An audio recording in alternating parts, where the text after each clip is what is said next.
Muchas gracias por sintonizar. En esta ocasión trataré con la inspiración, la iluminación y el canon de la Biblia. En lo que concierne a la inspiración de la Biblia, hay varias teorías, pero creemos en inspiración verbal y plenaria. Creemos que desde Génesis 1:1 hasta Apocalipsis 22:21, en los manuscritos originales, es exactamente el registro de la mente y voluntad de Dios y es sin ningún error. Creemos que todas las partes de la Biblia son inspiradas, incluyendo su historia, ley, poesía, profecía, doctrina, etcétera, etcétera. Quiero resaltar rápidamente 8 verdades de la inspiración verbal y plenaria. Primero, la inspiración verbal y plenaria se relaciona con los manuscritos originales. Segundo, la inspiración verbal y plenaria se relaciona con el escrito y no el escritor. En 2 de Timoteo 3, 16 y 17, Pablo dice, toda la escritura es inspirada, es soplada por Dios.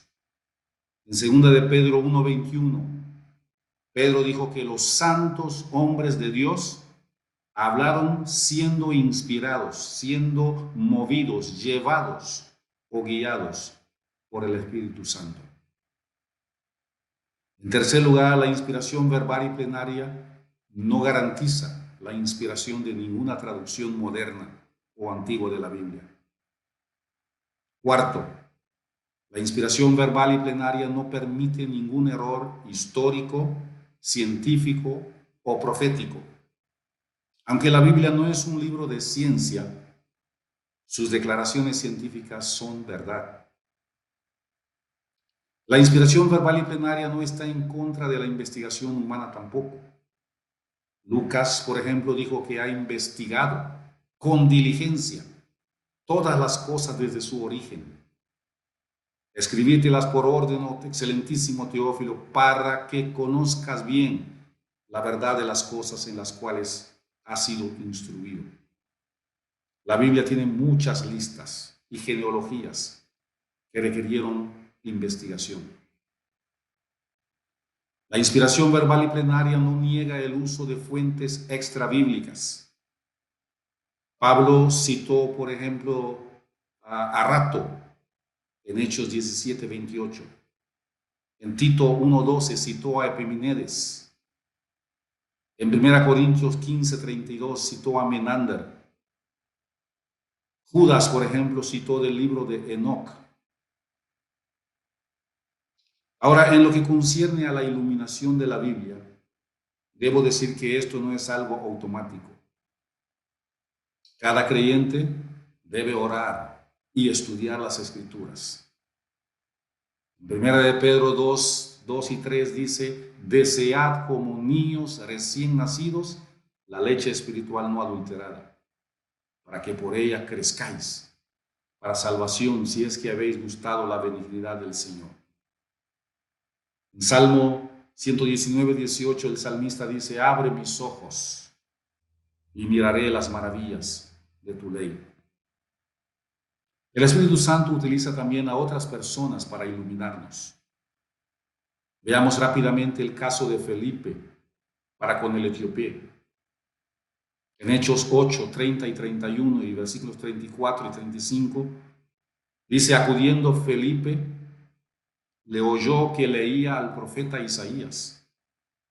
Y dijo, pero ¿entiendes lo que lees? Él dijo, ¿y cómo podré si alguno no me enseñare? Y rogó a Felipe que subiese y se sentara con él. Luego dice, respondiendo el eunuco, dijo a Felipe, te ruego que me digas, ¿de quién dice el profeta esto? ¿De sí mismo o de algún otro? Entonces Felipe, abriendo su boca y comenzando desde esta escritura, le anunció el Evangelio de Jesús. Ahora, en lo que concierne al canon de la Biblia, mencionaré rápidamente algunos criterios y preguntas que la Iglesia temprana hizo relacionado con los posibles libros del Nuevo Testamento. Primero, ¿quién fue el autor del libro? Segundo, ¿qué enseñaba ese libro? ¿Contradecía ese libro a otros libros aceptados? Tercero, ¿qué pensaban los padres de la iglesia y las iglesias locales de ese libro? Cuarto, ¿servía ese libro para edificación personal? Ahora, debo decir que después que el canon del Antiguo Testamento fue reconocido por los judíos y antes del Nuevo Testamento, surgió los libros llamados los apócrifos. Son llamados también libros secretos, libros misteriosos, libros de origen desconocido o libros no canónicos. Consistían de 14 libros.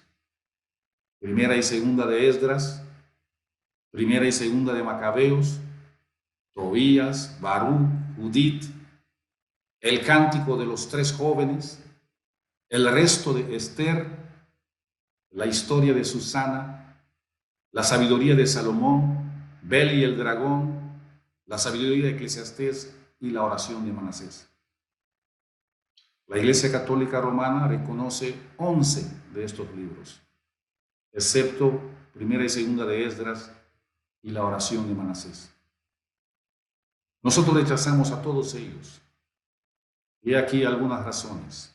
Primero, porque no hay ninguna cita en el Nuevo Testamento tomada de ellos.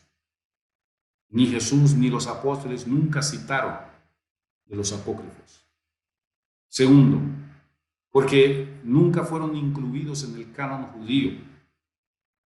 Aún en el año 90 después de Cristo, en el concilio de Yamnia, no los incluyeron, sino reconfirmaron los 39 libros actuales de la Biblia en el Antiguo Testamento. Tercero, porque ninguno de ellos declara ser inspirado por Dios. Cuarto, porque Josefo, el historiador judío, no los menciona entre los libros inspirados de los judíos. Quinto, porque Filón, un judío filósofo de Alejandría, citó muchas veces del Antiguo Testamento, pero nunca de ellos. Sexto, porque en los primeros 4 siglos no son mencionados como posibles libros inspirados. Séptimo, porque algunos de ellos enseñan falsa doctrina. Octavo, porque algunos de ellos tienen errores claramente visibles. Noveno, porque algunas de sus historias son claramente fábulas, como son el libro de Tobías, Judith, el resto de Esther, la oración de Azarías, Susana, Bel y el dragón. Al finalizar, quiero decir que es importante hacer caso de lo que Pedro dijo.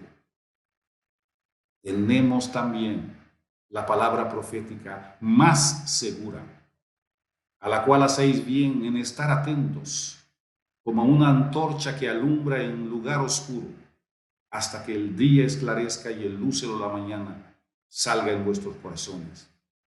Entendiendo primero esto, que ninguna profecía de la Escritura es de interpretación privada, porque nunca la profecía fue dada por voluntad humana, sino que los santos hombres de Dios hablaron siendo inspirados por el Espíritu Santo.